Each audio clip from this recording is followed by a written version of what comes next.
Good day everyone! Welcome for another video. Sa oras na ito mga kapatid, ating itatalakay ang salita ng Panginoon na pinamagatang maniwala, maniwala lamang.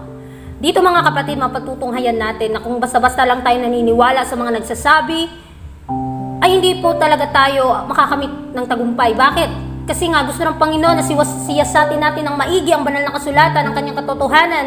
Kung ito ba ay totoo. Siyasatin natin mabuti yung mga sinasabi ng iba kung ito ba ay totoo. Kasi kapag naniniwala lang tayo basta-basta, tayo lang po ay madideceive, malilingla, masisilok ng kaaway. Kaya po, sa video na ito, atin po itong pakinggan.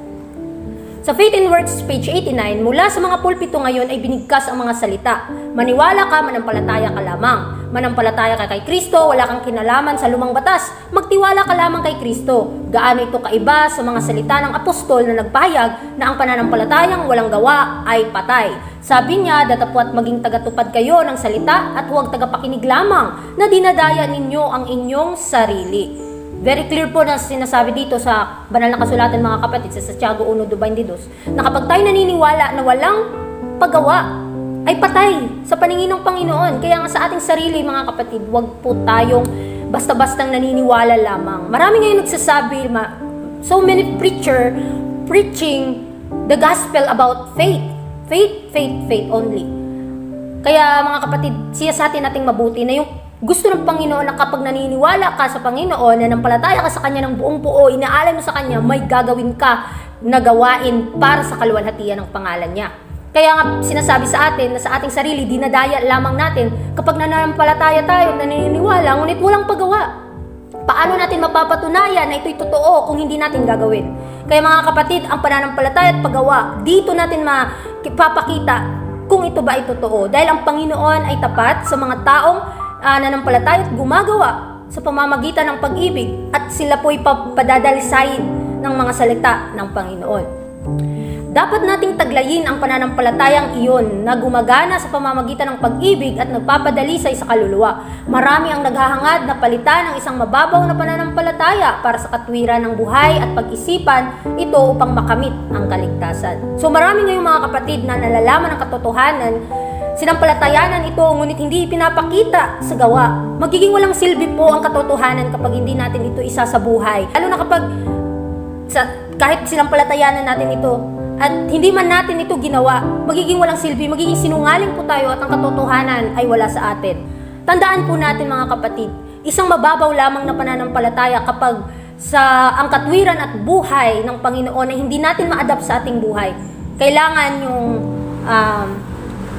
yung karakter niya ay ating ma-adapt at especially personally sa ating buhay. Kasi may papakita natin sa mga tao sino ang Diyos nating pinaglilingkuran dahil kapag naniniwala lang mang tayo basta-basta, masisira po yung dignidad, masisira po yung katotohanan. Kasi alam natin na ito'y may mga katotohanan tayong nalalaman, nababasa sa banal na kasulatan, ngunit hindi pinapakita sa ating mga gawa, magiging isa po tayong mandaraya. Sabi pa dito, hinihiling ng Panginoon sa panahong ito kung ano ang hinihingi niya kay Adan sa Eden. Ganap na pagsunod sa batas ng Diyos. Dapat tayong magkaroon ng katwiran na walang kapintasan, walang dungis. Ibinigay ng Diyos ang kanyang anak upang mamatay para sa mundo. Ngunit hindi siya namatay para pawalang bisa ang batas na banal at makatarungan at mabuti. So tatandaan natin mga kapatid, yung purpose ng sakripisyo ni Kristo sa Kalbaryo sa cross ay hindi ito basta-basta lamang na sakripisyo. Hindi ibig sabihin na iniligtas ka, gagawa ka ng kahit ano-anong mga bagay-bagay at ililigtas ka. Kaya kapag nalaman mo ang katotohanan, doon mo na, pagpipili mo na ang nakadestino doon. Kung pipili ka ba sa pagpapalugod sa kanyang banal na pangalan or sa pagsuway sa kanyang batas. Kaya nga, ang pagsakripisyo ni Kristo, ito yung simbolo na ang kanyang katwiran at ang kanyang batas, mga kapatid, ay hindi mawawala. Pinatatag niya ang kautusan. Pinatibay niya ito upang mga taong nakakaalam nito at naniniwala dito ay susunod dito na may pag-ibig dahil papabanalin sila nito. Ang sakripisyo ni Kristo sa Kalbaryo ay isang hindi masasagot na argumento na nagpapakita ng hindi pagbabago ng batas. Ang kaparusahan nito ay nadama ng anak ng Diyos alang-alang sa taong nagkasala upang sa pamamagitan ng kanyang mga merito ay matamo ng makasalanan ang kabutihan ng kanyang walang bahid na katangian sa pamamagitan ng pananampalataya sa kanyang pangalan.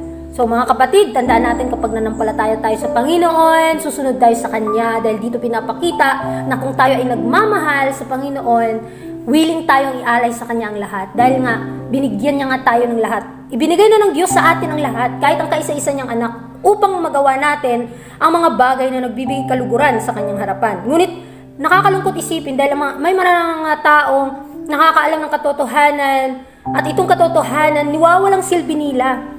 Ito po'y nakakatakot mga kapatid kapag alam mo yung katotohanan ngunit hindi mo ito sinisikapang lakaran, magiging walang pungtong silbi.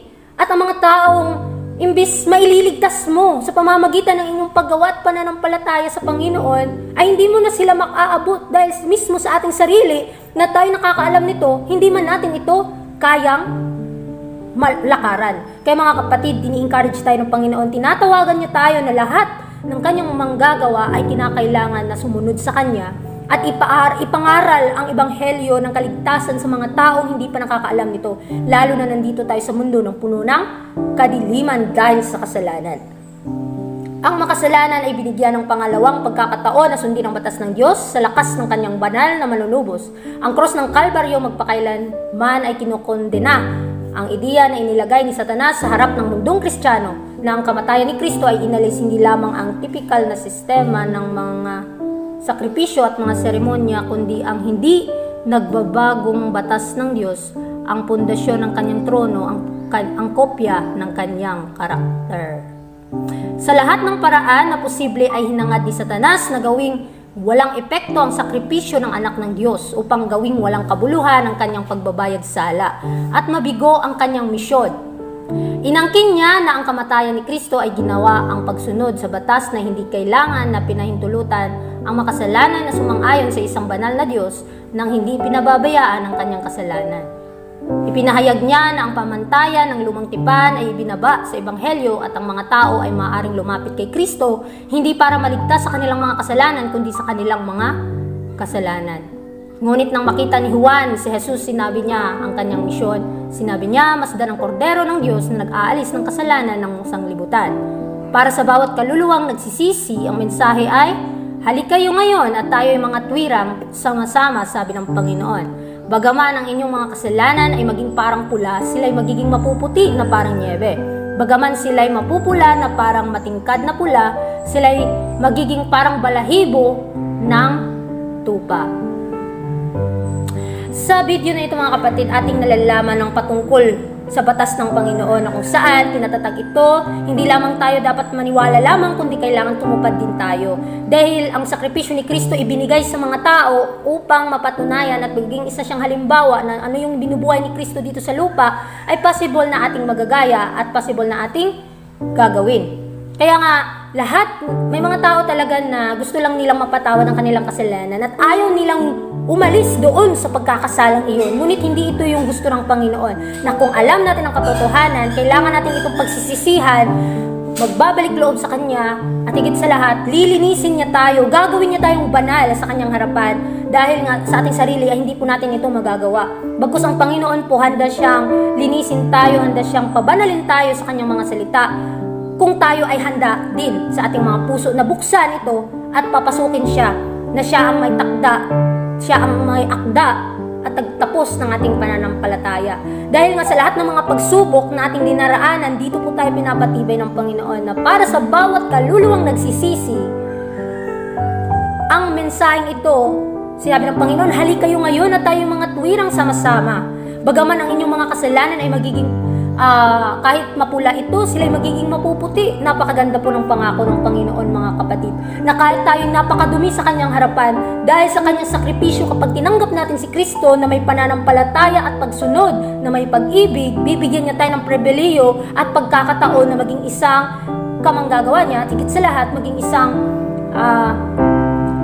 isang bayan ng Diyos. Kaya kinakailangan lamang na sundin natin yung mga protocol, mga patakaran ng ahente ng langit upang tayo ay maging isang liwanag dito sa madilim na mundo. Kaya maraming salamat sa inyong pakikinig. Nawa ay nagbigay itong aral sa atin na kung tayo ay nakakaalam ng katotohanan sa buhay natin at hindi lamang ito dapat na nalaman lamang kundi kinakailangan natin nitong mai-adapt sa ating buhay. Maraming salamat ulit at God bless. Was when he ran to me, he took me in his arms, held my head to his chest, said my son's come home again, lifted my face, wiped the tears from my eyes, with forgiveness in his voice.